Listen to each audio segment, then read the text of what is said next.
Bilang chairman po ng Committee on Human Rights, noon pa, nais na namin imbitahan ang ating dating Pangulo to appear. No?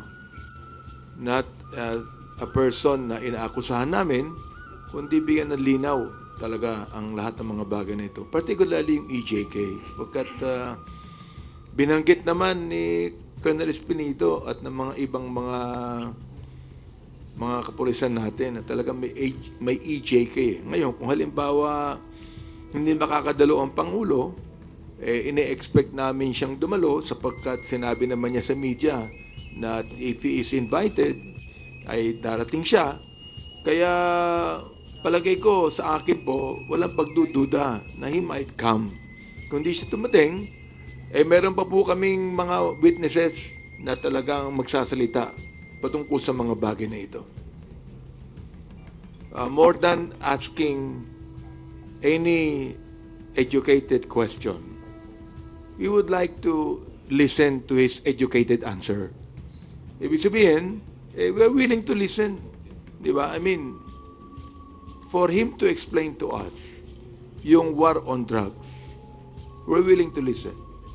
For him to explain to us why is it necessary on the war on drugs that more than 20,000 people were killed. We are willing to listen. Oo. We're willing to listen na sinabi niya several times na patayin ang mga drug pushers. For example, we're willing to listen kung bakit niya sinabi yan. We're willing to listen na yung kanya mga binanggit na pinapatay, na-involved din ang ilang mga pulis na gawin ang hindi dapat gawin. We're willing to listen. We're willing to listen to him. Nasabihin niya, nagkaroon ba ng due process bilang chairman ng Committee on Human Rights? What I'm concerned about ito, nagkaroon pa ng due process.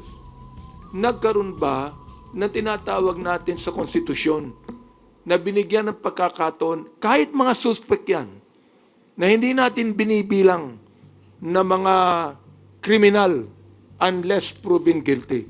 Bilang ang ating dating Pangulo ay piskal. Naniniwala po siya sa due process. Naniniwala po siya na dapat bigyan ng pagkakataon ang mga suspect kahit mga drug lord pa yan. We're willing to listen. We're willing to listen kung bakit more than 7,000 ang mga pinatayan ng mga drug pushers na mga maliliit. Pero yung mga malalaking drug lords, buhay pa hanggang ngayon. That is what we would like to know. Sir, sorry, follow-up lang. Kasi sa mga social media feed or post po ng mga supporters ng Duterte camp, his attendance may lead to contempt. Yung pong respect that the Quadcom will accord the former president, is that enough assurance for him not to be contempt?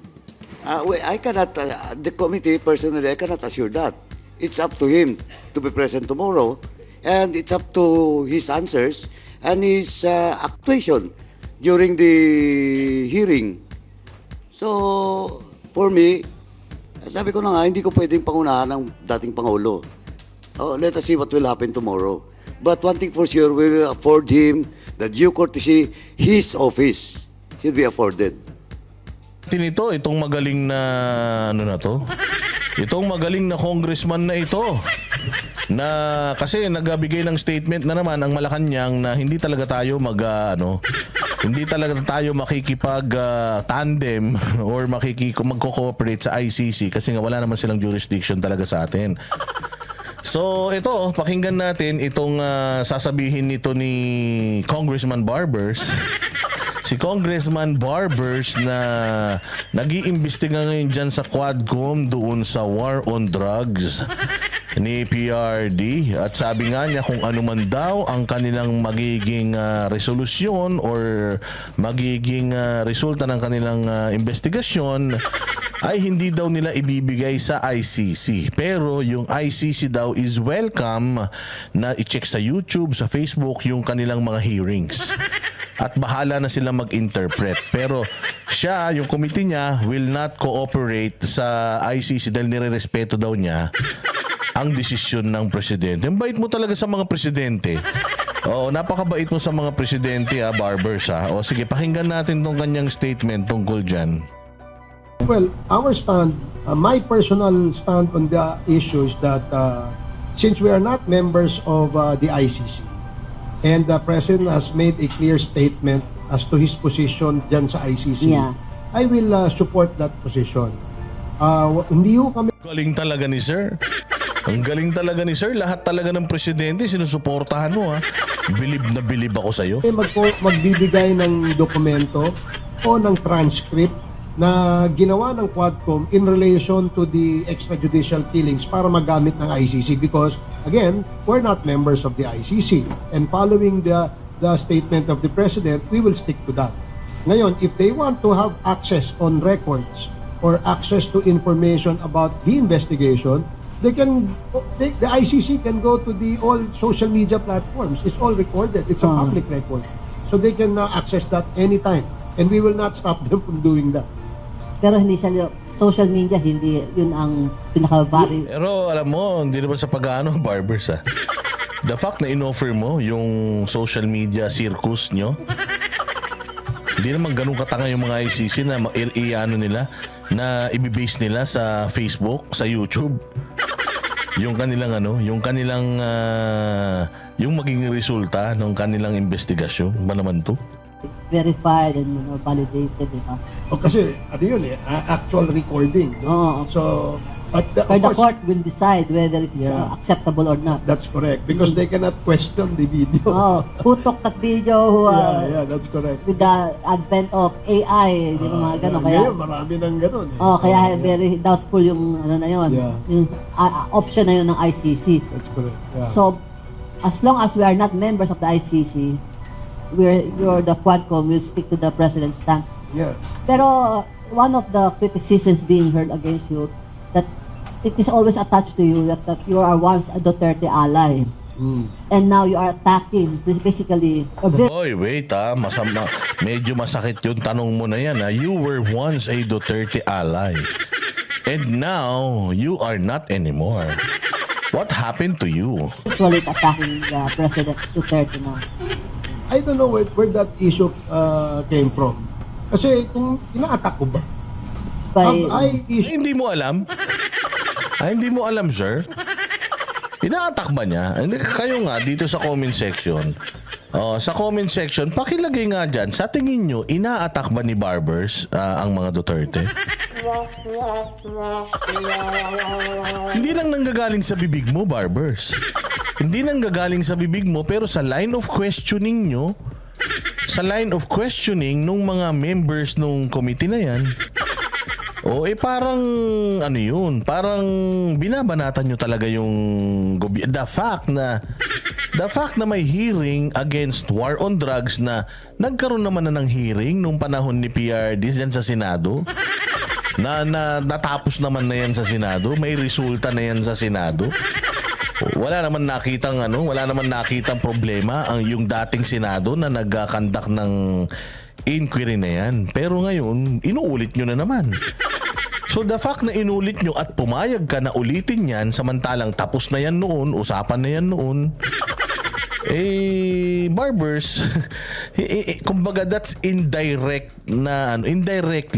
binabanatan nyo talaga yung war on drugs.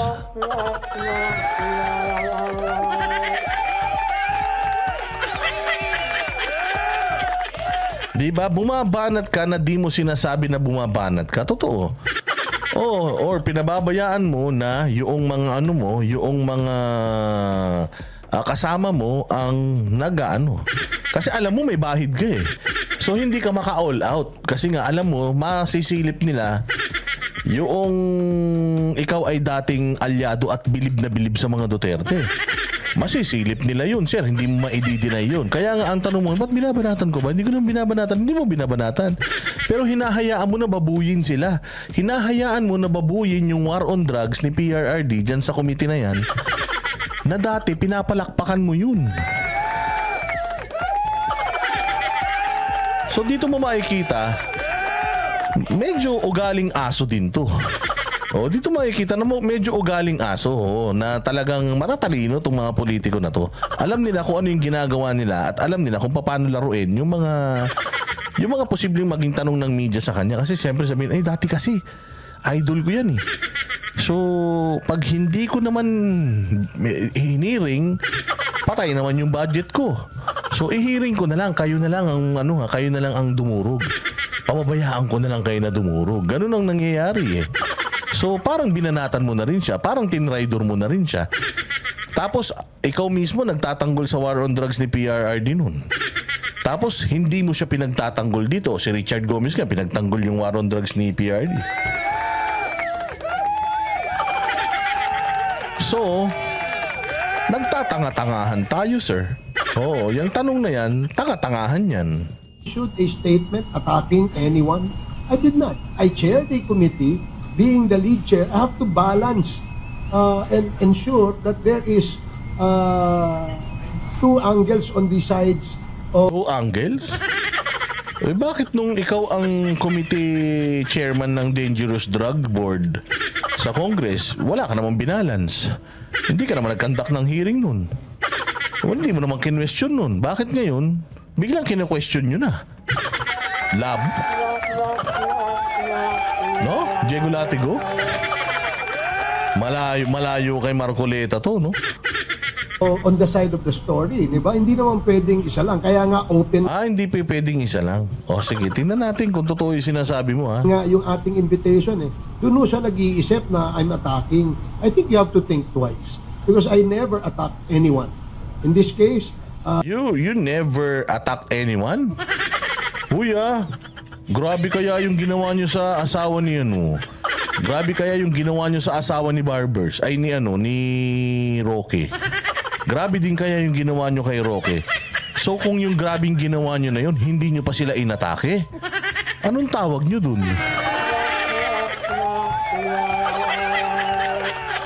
Grabe naman yung I never attacked anyone. Pero di ba, hindi pa man nakakasuhan yung asawa ni Roque. Ang dami-dami niya nang sinasabi sa asawa ni Roque. Di ba yung sinasabi nga nung asawa ni Roque, nagpipresent ako sa kanya ng medical certificate, dinecline mo pa. Tapos ngayon, wanted na din yung asawa ni Harry Roque. Hindi pa kayo umaatake niyan, ha? Sa dami ng kinontempt nyo dyan sa Quadcom na yan, hindi pa kayo umaatake, Barbers. Lokohin mo, lelang mo. gaya ng sinabi ko kanina, I still Barbero ka nga. Sabi ni Diego Latigo, kwentong barbers yan, hindi yan kwentong barbero. commend, applaud, appreciate, and even congratulated the implementation of war on drugs because this has been a major policy that has taken out the drugs from the streets, saved millions of Filipino lives and especially the youth. Yun naman pala eh. Anong problema natin sa war on drugs kung ikaw na mismo nagsasabi na okay naman pala yan? So I should congratulate that. But I never, again, attack anyone, much more the former president. Sige. Di naman pala umaatake. Kayo talaga. Masyado naman kayong mga judgmental. Hindi naman daw siya umaatake. Hindi nga siya umaatake, pwedeng pinababayaan lang niya yung ibang umatake kasi nakakahiya nga naman kung siya direkta.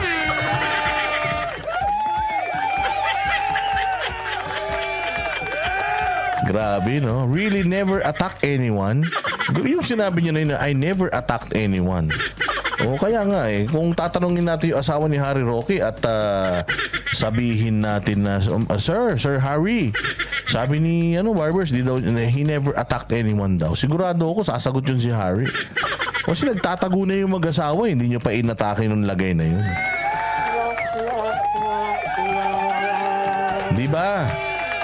Kaya ganyan yan si Sir. Kasi meron tayong di ba? Meron nga tayong kinontent na video na yan. Baka yung mga hindi pa nakakapanood, kinontent natin yung video na yan, etong video na to eh. Ito si Barbers noong panahon na si PRRD pa ang presidente. In love siya sa mga presidente, pero noong si BBM na yung presidente, biglang nagbago na yung tono niya.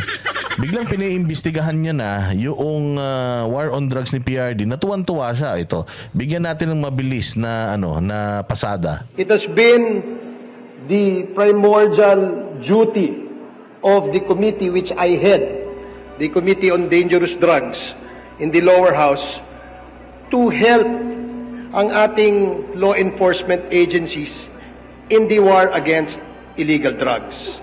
Napakaswerte po ng Pilipinas dahil nagkaroon ho tayo ng pagkakataon na magkaroon ng isang presidente na ang advokasya ay labanan ang ating problema sa droga.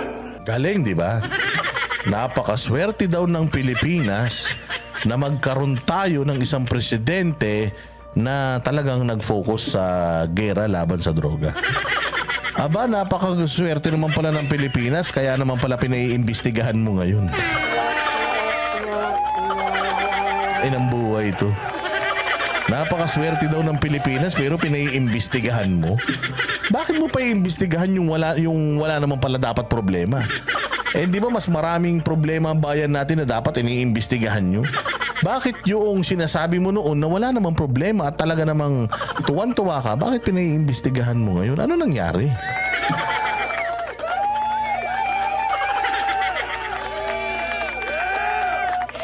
Di ba? Yun ang problema. Sige nga, ano pa sasabihin nito rito? Seen a lot of people, politicians, and people from the private sector who have always been announcing that ako ay kontra sa droga, ako ay kontra sa ganyan, but never na nagkaroon ho tayo ng isang leader na ipinakita ang kanyang leadership para labanan o mag-declare ng totoong gera sa droga. Ayun naman pala eh. Bihira naman pala. Bakit iniimbestigahan nga natin? Bakit gusto pa nating ipatawag sa Congress para sagutin yung mga tanong nyo? Dapat naman pala wala na kayong itinatanong kasi according to you, wala naman palang problema talaga yung war on drugs ni PRD.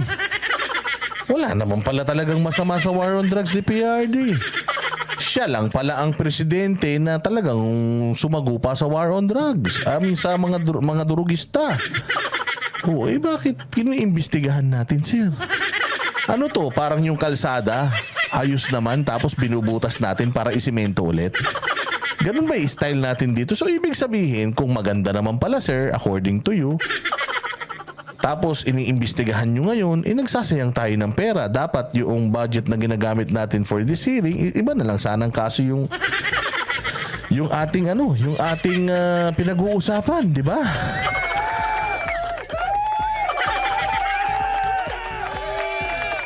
Ibang klase talaga ang mga, sabi nga dito, mga Judas daw, sabi ni Jonas. Parang si Judas yan oo, no? Oo, ito yung ito ang tinatawag dito, hunyango. Oo, kung ano yung dikitan niya, yun din yung nagiging kulay niya. At walang iba ang pwedeng gumawa niyan, kundi po si President Rodrigo Roa Duterte. Bihira ho tayo nakakita ng isang leader na bukod sa kanyang deklarasyon na war against drugs and war against criminality and war against corruption, meron pong ipinapakitang totoong datos. Mantakin mo war on drugs, corruption, may pinapakitang totoong datos. Naipakita na pala yung totoong datos sa'yo, bakit naghihiring ka pa? Bakit nagtatanong pa kayo? Napakita na pala yung totoong datos. Kayo talaga, ang gulo-gulo nyo, sir. Kaya nga ho, meron tayong real numbers, PH, because that only indicates the real picture.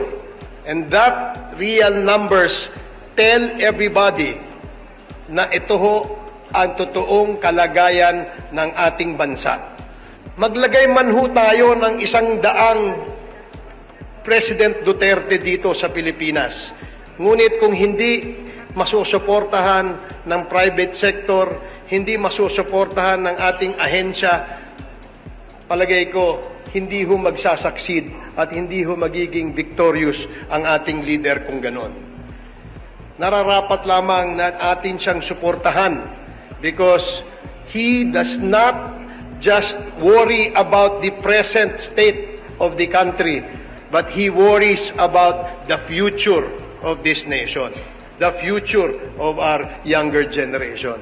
Kaya nga ho dapat magtulong-tulong, magsama-sama, suportahan natin ang kampanya laban sa illegal na droga. Again, ladies and gentlemen, I would like to emphasize that this war is not an ordinary war. I am glad that no less than the President is leading this war. Because if it not for President Duterte, we would not have known na ganito pala ang kalaki ang problema. Grabe, kita mo kung hindi pala dahil kay Duterte, di natin malalaman na ganyang kalalim ang problema natin sa drugs. Kung makapagsalita kayo ngayon sa Quadcom, parang kayo nakakaalam ng problema ng droga sa Pilipinas. Ikaw na nagsabi kung hindi dahil kay PRD, miski ikaw, di mo malalaman na ganito kalala, kalalim, kabulok ang sistema natin pagdating sa droga. Ay, nako. Problema natin sa droga. And he was the only leader bold enough, courageous enough to name narco generals, narco cops, narco judges, and even narco politicians. Mantakin mo, he's brave enough to name them. Pucha, mantakin mo. Lahat ng mga nakaraang presidente, binaliwala yan. Malamang naririnig na nila dahil may mga intelligence naman mga yan. So inilabas mo dito na si PRD hindi natakot na pangalanan niya ang mga kupal na yan. Yang mga satanas na yan. Hindi siya natakot, matapang siya, bilib na bilib ka. Oh, pucha, bakit ngayon yung anak ng narco politician na si Kerwin Espinosa, ginawa niyo pang testigo. Utangin na, pati si Mabilog, ginawa niyo pang testigo. Na tumakbo yun dahil na-identify ng gobyerno ni PRD na sangkot sa droga. Taina, pinabayaan mo, Barbers, na mag-iiyak yun doon. Pinabayaan mo na babuyin nung dalawang putang inang dalawa na yan na sangkot sa droga, itong mga Duterte na ikaw mismo nagsasabi dito sa speech mo, napakaganda ng ginawa nung war on drugs ni PRRD sa bayan natin. So, hindi ka nga bumabanat pero pinababayaan mo na mag-propagate etong mga kupal na mga dating mga drug lord o mga hanggang ngayon yata drug lord pa din mga hayop na yan. Oo, na magsalita dyan at siraan yung mga Duterte. Di sana sinabi mo na wait. Oo, walang ganyang salita. Maganda yung mga nagawa ni PRD noong war on drugs natin. Di sana ikaw yung gumagawa ng, ikaw yung nagpapaliwanag doon sa mga tao na nandoon na nagsisinungaling tungkol sa war on drugs. Kasi tinan mo si Kerwin Espinosa nagsinungaling sa committee mo. Hindi mo kinontempt. Bakit ko nasabi nagsisinungaling? Puta ina, ikaw na nagsabi na bilib ka dahil yung mga narco politicians, narco generals, narco judges, in-expose ni PRD. Kasama yan si Kerwin Espinosa sa exposure Di ba? So bakit hindi mo kinorek si Espinosa sa pagsisinungaling niya? At bakit pinabayaan mo pa siya na makapanermon dun? Barbers, tumigil. Wala na. Bistado ka na, sir. Bistado ka na. Kaya ako'y hangang-hanga sa ating presidente. I hope after the president's term expires in 2022, the next leader will continue this war against drugs kasi hindi natin kaya masolve. Yun lang. So ikaw din na nagsasabi na yung war on drugs dapat i-continue. Tayo na bakit pumayag ka na hindi kinontinue ng gobyerno ngayon yun? Di sana nilaban mo. Sir, continue natin, sir. Maganda talaga yun.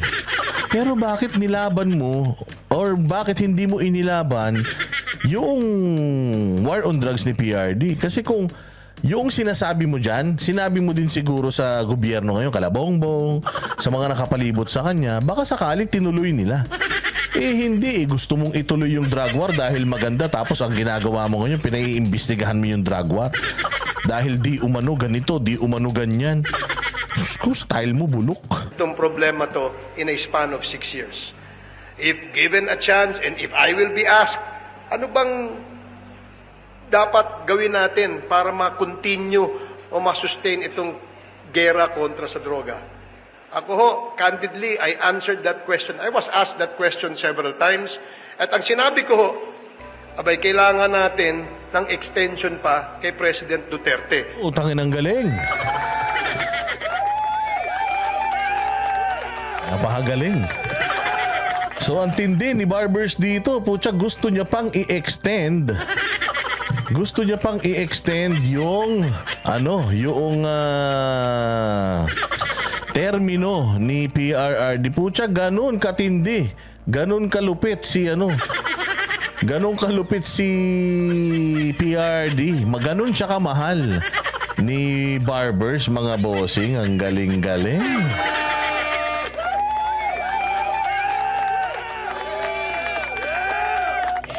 Ganun siya kamahal ni Barbers.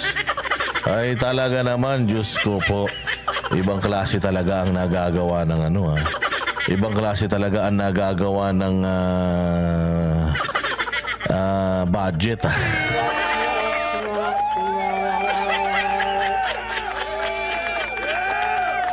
Oh, so sir, sa totoo lang, bistado ka dito ha.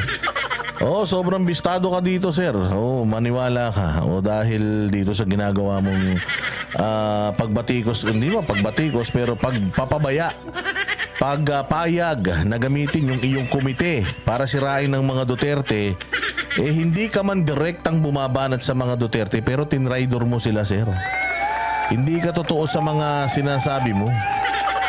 Oo, hindi ka totoo sa mga sinasabi mo, sinungaling ka at talaga namang masasabi natin na medyo trapo.